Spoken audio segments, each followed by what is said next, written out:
Welcome to all our viewers. Today we'll take you to Niger, officially known as the Republic of Niger.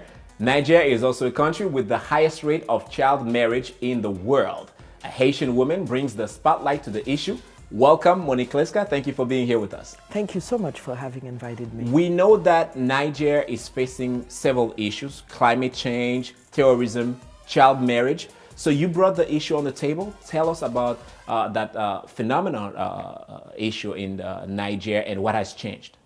Well, it's a big issue because it's a human rights issue. It is also an issue that deals with health, that has serious consequences for health. And as you said in your introduction, Niger, as I call it, has the highest rate of child marriage in the world, meaning that 3/4 of the girls are married by the time they're 18. So that has enormous consequences in terms of health because traditionally, once you get married, within a year of that, you have to prove that you're fertile, which means that you have to show that you're pregnant and then having babies. And very often, the bodies of these young girls are too small for them to be able to have babies. So they die very often, so a very high rate of maternal mortality. And there's also a condition called obstetric fistula when very little healthcare facilities, and so the women sometimes can stay in labor 30 hours, 40 hours without that, and then so there's serious risk to that. And then there's a human rights issue. So one of the things that I did when I got there, and I got there in early 2012, was to define how we would come about that issue, because if you say it's a human rights violation, then you turn contextually, that doesn't work. That doesn't move people to say that. Because child marriage is a cultural it's been accepted, and they will tell you, well, we've been doing it for centuries, so, you know, what's the problem now? And human rights violation, you know, according to whom? So you really have to read the context and understand the population and understand how people live to be able to say, okay, let's move with it. So in that case, what is the human right activist, you know, how they should approach the issue? Well, human rights activists, and that's one issue in a lot of places in the world. Human rights activists tend to address the issue of human rights more in terms of expression, more in terms of political rights, and less in terms of rights of children and rights to health care. So that is one of the things that's happening in terms of human rights in the world. So, you know, in my view, I listened to a little bit in terms of my staff, because I had a staff of about 56 people. And one of the things when we said, you know, if we want to make changes in Niger, we must attack that issue of child marriage. Why? Because they start having children very early. I've met girls, 18 years old, who've already had 3 or 4 children. So they start having children early. They keep on having children repeatedly, so the issue of family planning is also a big issue that had to be dealt with. So one of the things we said was, let's the girls say what are the consequences to their health. Let them speak. So that was one of the breakthroughs, finding girls. You know, once you find 1 or 2 who are willing to speak, and what they're telling you is, we never knew that we could actually say no. Because for centuries, we have been married. So now it's, let me say no and see what happens. So a lot of them started saying no, and we managed to have a kind of boomerang effect with girls saying no, and then others saying, oh, she said no, then that means I can say no also. So quietly changing the norm, because the norm is not to say anything, your parents want to marry you, and you get married. Changing the norm, talking about it, and also getting some parents to say, but I didn't know that that's what was killing my children. I did not know this is what was making them sick. So starting a conversation about a subject like that, it was extremely important to find out how to start the conversation, and what is the point, you know, of inflection where you can actually move that conversation forward. Absolutely. Monique, I have to ask you, where is the government of Niger in all of that? Well, the government of Niger is there, and I think that's one of the things I was very positive in terms of the work that I did for the United Nations Population Fund, is that when you speak to government, when you bring data to government, they listen and they ask, you know, what are the possible solutions? How do we go forward with that? And you can move policies, you can define strategies with government, and I think that is something that is very progressive in Niger, was to be able to find a government that is able to listen, that is able to respond to data. The government has decided now that child marriage will be banned by the year 2030.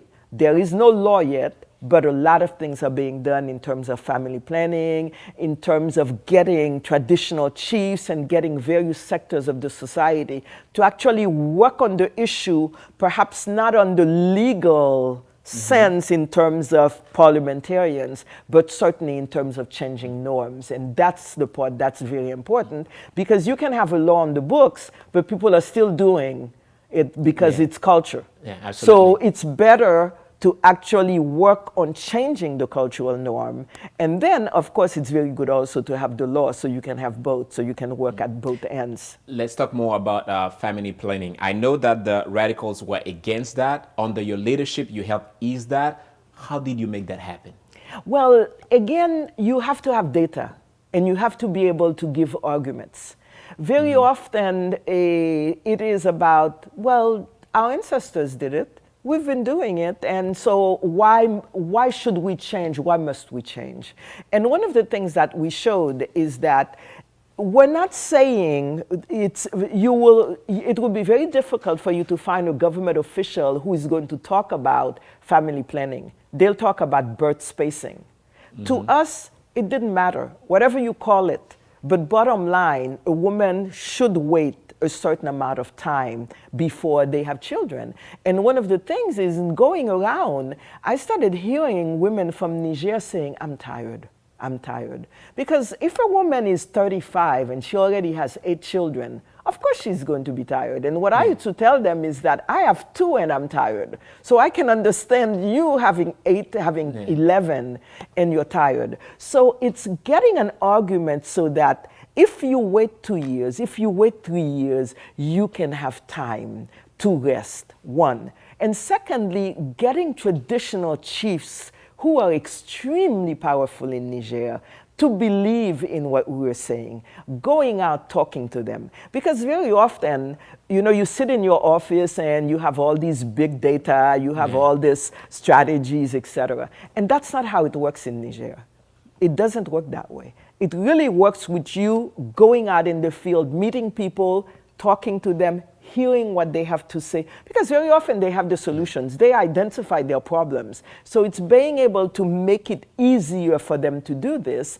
And under my watch, in the last 3 years, the rate of family planning doubled, went from like 12% to about 22%, which is significant in a country like Niger. So it's giving access to contraceptives, telling women that they can actually do it. The whole healthcare force has to be there. And then, of course, putting money out there so that it can be done. Niger is a huge country that is like a continent. So you really need, you know, there are people who don't have access to healthcare because it's far away. You know, there are dunes, there is the sand, so it's extremely difficult to get around. And low density, even though it has the highest population rate in the world, it's very low density. So you can have one village with 250 people. You drive 50 miles, you have another village, 250 people.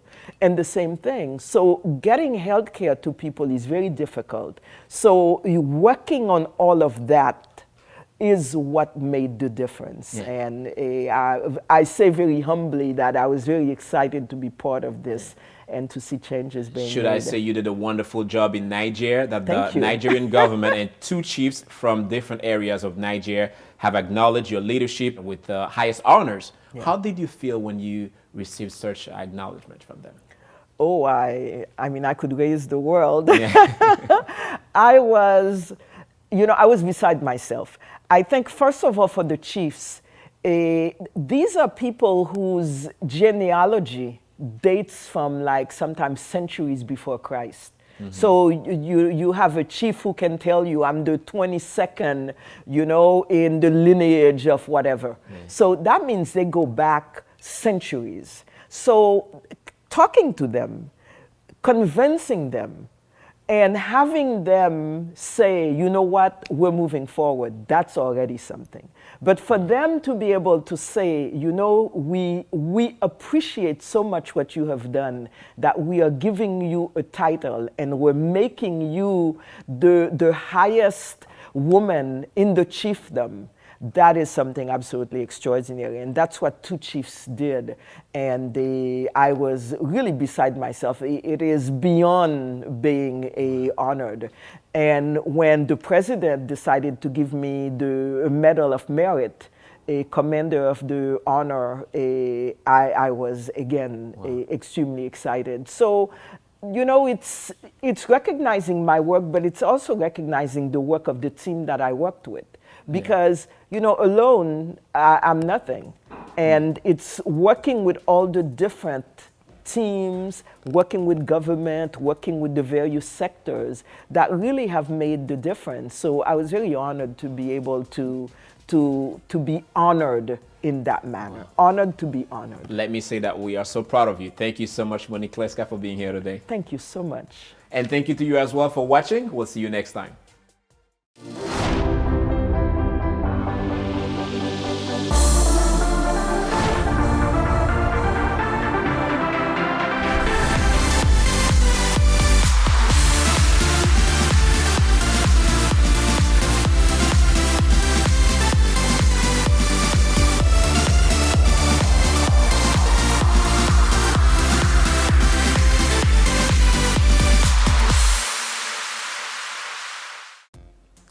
Thank you so much, MiamiDade College, for being here. Proud father, but most importantly, a proud nephew. You are in campaign promoting your uncle, Danielle Coolidge. Tell me more about your uncle. Who is? I know that he was a wonderful Haitian musician, classical Haitian musician. Thank you, James, for having me. I'm honored to be here. My uncle, my godfather, he is an amazing guy, a great sense of humor, and it's just a good-hearted individual. Yeah. I remember when he lived with us in Brooklyn for a little bit, and we didn't go to the barber shop much. My brother and I didn't go to the barber shop much, so my mom would have him cut our hair in the middle of the living room. So yeah. So he will do that as well. Yeah, he was a barber as well. Besides a great uncle, godfather, he was a fantastic barber. Yeah. So I'd get a low top fade and sometimes a Caesar cut, and right there in the living room. And we'd have some jokes during his engagement party. We just laughed, had a good time about music, enjoyed sports, watching soccer on TV, and the Kung Fu movies as well on Channel 5. Wow. There was the time he went to pick me up or pick us up from school, and being at the young age of 28, you had a heavy foot. Yes. So in between Rogers and Bedford Avenue, right on Winthrop, he would drive so fast. And as a kid who was 11 years old, I was terrified.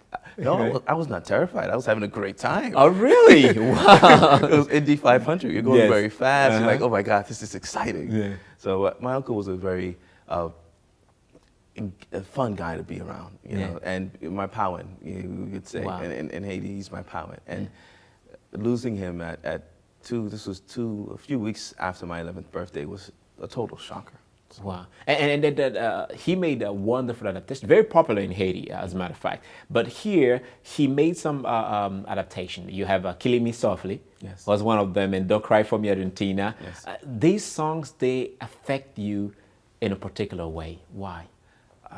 Particularly because what happened, my uncle Amos Coolidge in France, told me, Pascal, which is my family name, I have something for you. I said, what are you talking about? He It's like, I have something of your godfather, some rare footage. I'm like, I don't believe you. Yeah. And then on his birthday, he hand wrote a letter to me in French, and in that letter, in the package, he had a DVD, and he popped in that DVD. I popped in that DVD when I got home, and the minute I saw that footage, I started crying, because my godfather, Danielle, was talking to me for every key that every string that he plucked with his guitar. And from songs from Killing Me Softly to Don't Cry for Me, Argentina, to even No Fombois, Deep into the Woods, a rendition that Uncle Amos as well did, I was crying. And for me, the way he died of HIV/AIDS in 1989, when during that time, it was a death sentence. Yeah. 2 years later, Magic Johnson announced Yes. it, and now he's living his life to the fullest. Yes. And with Killing Me Softly, I felt this was a calling when I saw the video to make this album come alive, to get this music mastered so people could hear his voice through the music, because he didn't get a chance to do it. And to me, if you're not living your life to the fullest and not making the most of your situation, you're killing yourself softly. And now you are encouraging others because of your uncle, because of his condition. You feel that it's very important for others to go at least get tested. At least. A few days ago was National HIV Test Day. And know your status. It's very important, because then these days you can live a fulfilled life. My uncle, my godfather Daniel, didn't get a chance to do that. Yeah. And now, not only that, you want to make sure that we have memories of your uncle. Yes. You have an upcoming project. Tell me about that. Yeah, the upcoming project. When I watched the video, my uncle was announced as one of the world's finest guitarists. I was like, wow. I said, I got to do something with this footage. I got to do something. Me and my background in IT, I was able to extract the audio from the video. And I came up with about 16 tracks. So it's broken up into 3 parts. The first is original music from my uncle. The second part is Broadway music like Don't Cry for Me, Argentina, and also popular songs like Killing Me Softly. And the third part is Haitian folklore music as well, which includes No Fombois. And so I'm like, I'm going to do something. The sound was terrible. So with this project, I'm doing a Kickstarter project, which we only have about 12 days left. I'm raising about $2,700, now about $2,500 to get the music mastered and recorded, to have a world's finest T-shirts out there and a world's finest guitar pick for anyone that wants it. Wow, what a wonderful campaign, what a wonderful idea, because we have great resources coming from Haiti. And now your uncle, I think his life, his legacy is worldwide. His legacy is worldwide. And I'm a big fan of Hamilton's, the Hamilton musical, played by Lin-Manuel. And then there's a line that says, "You have no control who lives, who dies, who tells your story." And for me, I want my uncle's legacy to live on, to live through his music, to live through his art. Wow, wow. Yanata, you are doing a wonderful job, so thank you so much for being here. I know that we're going to have to invite you back because you're also an author, so we have to talk about your book. Quickly, before we go to the break, tell me more about some of the books that you have out there. I've been fortunate enough to write about 9 books of inspirational short story and poetry, and my latest book is a book called To Whom Much Is Given. It's a novel about a young man named Grayson Goodman. It's been described as James Bond meets Idris Elba's Luther, mixed with Mission Impossible X-Men, with a sprinkle dash of Haitian hot sauce. Wow, wow, that is so, it feels like it's a food, like it's so great to taste, but at least it's very wonderful to read. So I encourage others to, look for your name, make sure that they find the book, but give us an idea, where can somebody purchase the book or have it signed by you? They can purchase it on Amazon.com or directly go to www.yanatha.com and get an autographed signature directly from me. Yanatha, thank you so much again for being here with us. Thank you. We'll be right back. Be creative. Be a hero. Be the solution. Be connected. Be innovative. Be global. Be successful. Be you. Be MDC. Be MiamiDade College. MiamiDade College is a great college.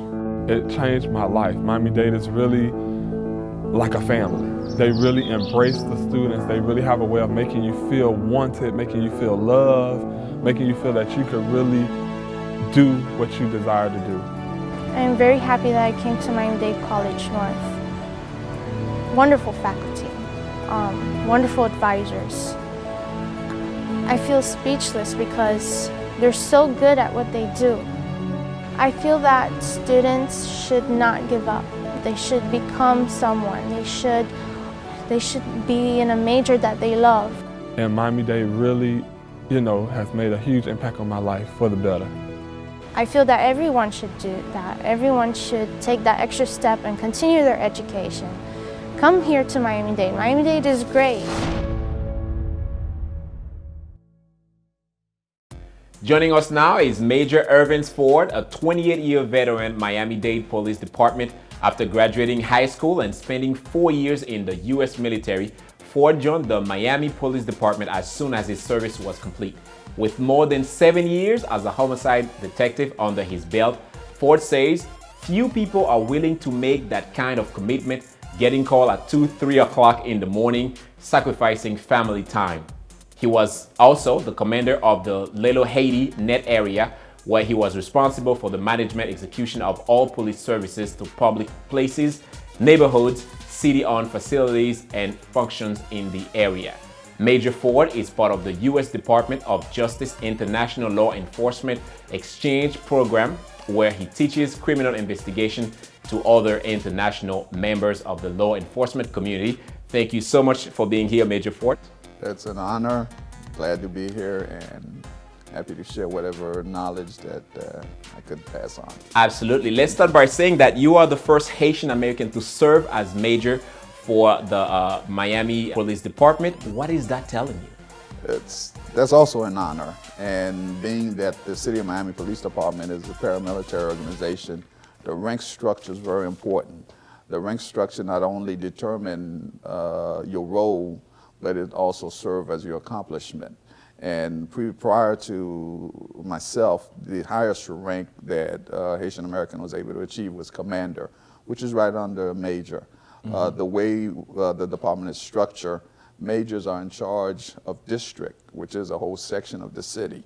Currently, I'm responsible for the north section of the city, which approximately has over 150,000 residents out of the 400,000 that lives within city limits. Mm-hmm. That's an honor, that's a great responsibility, and having over 150 officers that I'm responsible that report, that falls under my command in terms of what they do on a daily basis, from your routine call to investigating homicide and so forth. Again, it's an honor, it's something that I've worked hard at achieving, and having been the first of Haitian descent to reach that level of responsibility. It's a lot riding on my shoulders. Great, an honor for you, but also a great move for the Haitian community. Mm-hmm. Very proud of your work. You were serving that community on the Little Haiti net. So let's talk about some of the challenges that you face at work. At one point, for about a period of 4 years, I was the commander over Little Haiti. Mm-hmm. Currently, Little Haiti, again, I keep referring to numbers because that's something we use to judge how well we're doing. There's about 48,000 or so residents living within that area. I was the net commander for 4 years. And in terms of the challenges, and as anyone know, currently the area is going through a transition. Mm-hmm. It's a great economic transition. And the part of the challenge is trying to get some of the older residents to understand the changes are good. Some of these changes would benefit not just certain segment of the community, but it would benefit all. And in terms of crime and so forth, I would have to go back to all my years of having been there. Majority of my career, I've worked in the area. I grew up in the area. My parents still live in that area.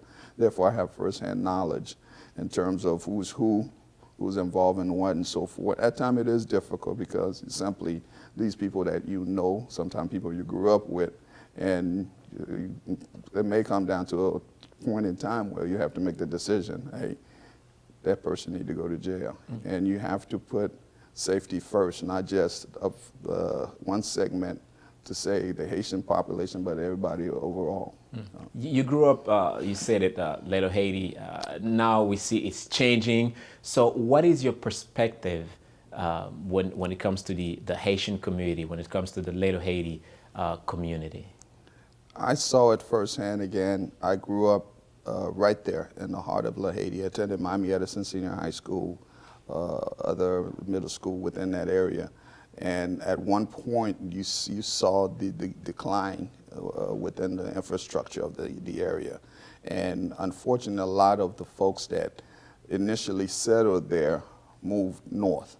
Whether it was North Miami, Miramar area, there were a few that stayed. The ones that stayed and invested in the businesses, invested in realty, whatever the business was that they invested in, it was challenging simply because the clients weren't there. And some did not give in. There's some that are still there. And those are now enjoying the success of the area. Now you have some that do want to come back, and unfortunately, something else that's a whole different topic. Yeah. Being able to afford anything in that area is becoming out of reach for a lot of those that actually grew up and moved away. But the area is progressing in a positive way. The crime is down. That's one thing. It's a given. Yeah. It's gotten a lot better in the area. We went through a period of time where you had gang violence. You still have pockets of it now, but it's not nowhere near what it was, I would say, about 20 years ago.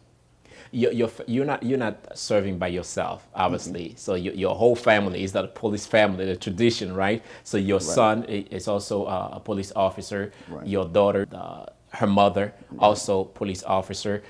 Is that a tradition? Tell me about the relationship at home. It was always family first, of course. But like I've always said, law enforcement afforded us an opportunity to lead by example, to have a very good understanding of what our children were facing out in the street, what some of the challenges because kids face challenges too, whether it's peer pressure or decision making or interpersonal skills. And I think myself and my kid's mom, having been involved in law enforcement from an early age, I left high school at 18, joined the Army, and a majority of the 4 years I spent in the Army was as military police. And from the onset, I got a very good understanding of what the sacrifice that it took, and that was something I was willing to put up with. And later on, when I came back home, as soon as I joined the Miami Police Department, I met their mom, and she was coming in at 18 years of age. So our whole adult life, I'm now 50 years old, I've been in law enforcement since 18. So our whole adult life is about doing for others, and in turn, that carries over to our home life, that carries over to what we instill in our kids, putting others first at times and make the sacrifice that come with law enforcement. And I tell, and something I echo repeatedly is my son, I never sat him down and said, I think this is what you should do. And I think it was leading by example.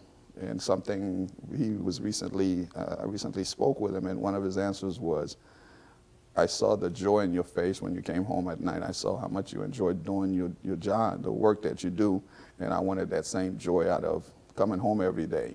And just like the old saying, if you enjoy what you do, you never really work a day in your life. Wow. So that was his reason for going into law enforcement, just seeing how much I was into it and how much satisfaction it brought me, and being a content person at home. So. Yeah, your son, Irvin Ford Jr., also police officer at the Miami Police Department. That's correct. So you said that he followed your footsteps. So, but do you ever share some piece of advice with him? Yes. Well, what is it you tell him? Continuously. A priority. I told him to prioritize, and in terms of being a person.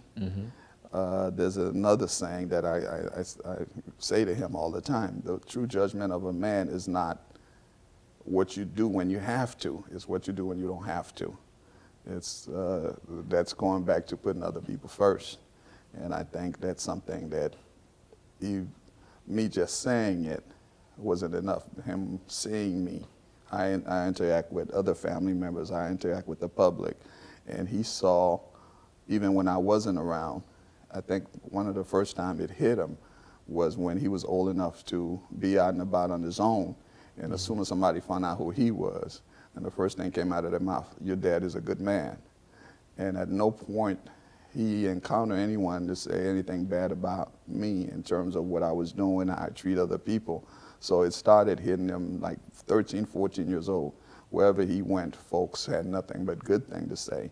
Like, and especially when he joined the police department, one of the few advices I had for him was, don't try too hard to be exactly like me. This is a different time. This is a different situation. So as long as you true to yourself, for one, treat other people as you would want them to treat you, and be humble. I can't tell you how many times the word humble come out of my mouth towards him, and I consider everything I've done, everything I've accomplished as a blessing, and at no point I would allow it to, this common saying, have a big head. And I remain humble, and again, just making reference to God and this aspect, God has continued to bless me simply. I think that came from me being humble. Always have been humble. I've been blessed repeatedly. So obviously you are a very successful person. You have a wonderful career. Yeah. Tell me about your relationship with your daughter. Well, very good. And I have nothing but the highest praises in terms of when you raise a child and you see him move on to be successful, not just successful, but being happy, content. I have to go back to that word, being content. I use that a lot simply because it's a difference between always wanting more, just being satisfied. And if you're not a content person, that could easily lead to one of the 7 deadly sins, being greed and so forth, but that's a whole different topic. But in terms of my relationship with her, couldn't be better. And I was honored when, she went to school for something completely different. And at one point or another, she ended up in law enforcement, being a dispatcher with BSO for the past 5 or 6 years. And she enjoys it, and more so than what she was initially trained to do. And I think that came from having been around her mom and myself and seeing how much satisfaction we got out of what we did for a living. Wow, that's great. So I want to end the interview by asking you, yes, what really motivates you on a daily basis? Leaving my house in the morning, not knowing what challenges are ahead. And it's always something different. It's never the same. Law enforcement is a wonderful career. I always encourage people, consider it. I don't push people towards it, but it's not for everybody. But most people don't realize how enriching it is as law enforcement. But what I look forward to every morning when I leave out of my house, I know at some point during the day I have an opportunity to make a difference in somebody's life in a positive way. I have that. I have the opportunity to possibly reach someone in a positive way, reach to them, whether just from speaking to them or being there, because the uniforms serve as authority, not to be used as an abusive fashion, but just being able to make a difference in somebody's life. I look forward to that every day, and it's not for everybody. It's giving somebody the authority to take somebody's freedom away, and worst case scenario, having to take somebody's life. That's an authority that you gotta fully understand. You can't go into it half-wittedly or excuse my language, you gotta take the responsibility serious. That's one of the things I talk to my son about. You have to realize how much authority you've been given, and do not what's the old saying? You gotta make sure that power corrupts, absolute power destroys. So you have to understand that power you have to be humble. You have to embrace it, and you have to properly channel that authority. Nicely said. Thank you so much, Major Yes, Ford, sir. for being here. All right, that was simple. And thank you as well to you for watching. We'll see you next time. Be creative. Be a hero. Be the solution. Be connected. Be innovative.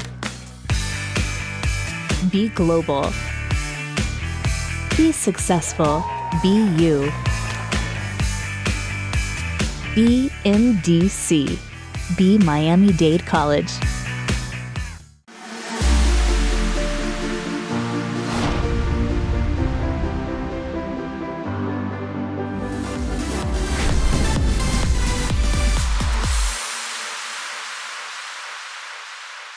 À l'âge de 12 ans, 13 ans, j'en ai rencontré même de 11 ans qui sont déjà mariés.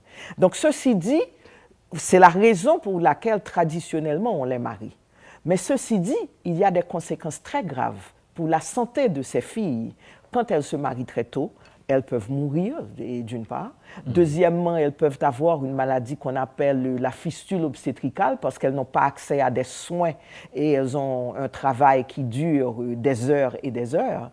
Et les filles, pire, ne savent pas qu'elles peuvent dire non au mariage. Elles n'ont pas ce niveau d'éducation, puisque 3/4 des filles du Niger de 15 à 19 ans ne savent ni lire ni écrire. Donc, on a une combinaison de manque d'éducation, donc manque d'information, manque de connaissances, et on a la pesanteur des normes sociales qui sont là. Donc, les filles n'ont pas le choix de se marier. Et il faut ajouter que le système de santé du Niger fait aussi défaut.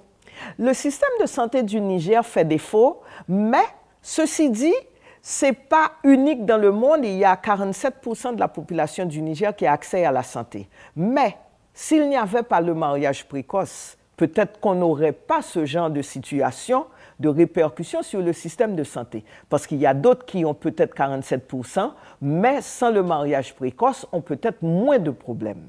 Donc, ceci dit, oui, c'est un enjeu extraordinaire puisque c'est une violation systématique des droits et des personnes. Parce que la santé, l'accès à la santé, l'accès à l'éducation, ce sont des droits humains. Donc, dans tout ça, où sont les organisations de défense des droits humains et le gouvernement du Niger? Bon, les organisations de défense des droits humains sont peu nombreuses au Niger, mais elles sont là, elles militent. Mais la majorité du temps, les organisations des droits humains, comme dans la majorité des pays et du tiers-monde, sont des organisations qui se concentrent plutôt sur les droits politiques, les droits à l'expression. On a été en prison sans avoir accès aux services légaux et autres. Et se soucient très peu de la situation des droits au niveau de la santé, aller voir la santé de la reproduction ou à l'éducation. Ça, c'est un. Mais au niveau, pour répondre à votre question sur la question du gouvernement, le gouvernement du Niger est un gouvernement quand même qui est assez proactif. C'est un gouvernement qui a pris des mesures quand même. Ils ont lancé une grande stratégie pour la planification familiale. Et en 2012, ce qui a été quand même dans la région est quelque chose d'assez significatif et qui a pu donner des résultats. Et ça, c'est quelque chose d'important parce qu'après le fait qu'il y a le taux de mariage précoce le plus élevé du monde, à cause de cela aussi, la population du Niger est en train de croître à un rythme qui est le rythme le plus élevé du monde. Donc ça veut dire que la population risque de doubler chaque 15 à 20 ans. Et la croissance économique ne se multiplie pas au même rythme. Ce qui veut dire que si on le met, par exemple, dans une maison, ça veut dire que le père et la mère de famille sont en train de faire beaucoup d'enfants, mais leurs revenus ne sont pas à niveau pour envoyer tous leurs enfants à l'école, pour vêtir tous leurs enfants et pour nourrir tous leurs enfants. Donc, la pauvreté, est en train de se tasser, donc ça pose problème. Mais le gouvernement est en train de prendre des mesures pour cela, et c'est un gouvernement avec qui on peut parler. C'est un gouvernement où on ne peut pas tout dire, et là où au Niger, puisque quand même, ce sont des gens très, très, très fiers et sous contrôle quand même. Mais on peut discuter avec le gouvernement est présent, il y a des politiques quand même qui sont assez progressives pour un pays comme le Niger. Donc, on peut travailler au Niger et faire bouger les choses. C'est un gouvernement qui fait aussi face à de tas de problèmes. Parlez-moi un peu de votre combat contre le mariage de l'enfant au Niger. Bon, le combat contre le mariage des enfants au Niger, c'est un combat qui, pour moi, était très personnel parce que moi, je me disais comment on peut marier une fille de 12 ans? Comment on peut initier une fille à des activités sexuelles à 12 ans, même si c'est dans le cadre du mariage? Parce que ceux qui disent, mais elle est mariée. Mais non, c'est une enfant.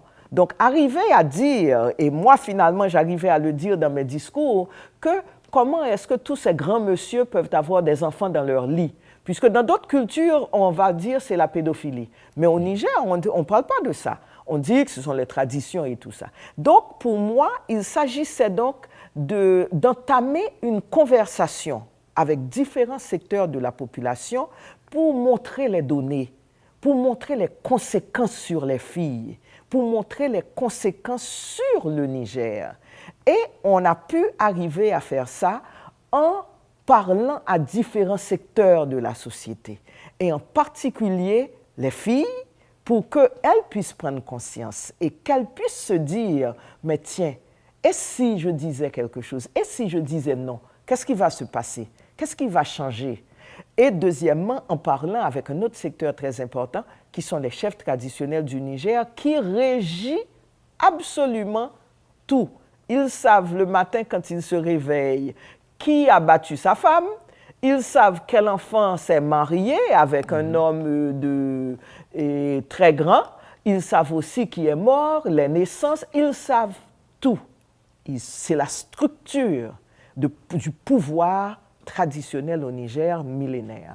Donc, il fallait changer les normes un peu quand même. Hein? On a essayé. Vous avez fait un très bon boulot. D'ailleurs, le gouvernement du Niger et des chefs traditionnels ont exprimé leur reconnaissance envers vous. Vous avez reçu des prix très énormes. Parlez-moi un peu de votre sentiment. Comment est-ce que vous vous sentiez en recevant ces prix? Je souris naturellement quand j'entends ça parce que quand même, c'est un grand honneur. Et le peuple du Niger est un peuple très généreux. Et ils ont reconnu que je faisais des efforts avec mon équipe. Ils ont reconnu que la tâche n'était pas facile. Et ils ont reconnu que j'ai travaillé avec différents secteurs de la société. Et pour moi, c'est cette reconnaissance qui est importante. Donc, on m'a honoré. On m'a honoré, j'ai des titres dans la chefferie traditionnelle du Niger. J'ai des titres. Je suis Tambara d'une région, d'une cour traditionnelle du Niger. Et le président du Niger m'a nommé comme commandant de l'ordre du mérite du Niger, qui est un ordre pour les personnes qui font des choses. Donc moi, je suis très honorée d'avoir été mise sur un piédestal par le chef de l'État, le gouvernement, et aussi par les chefs traditionnels.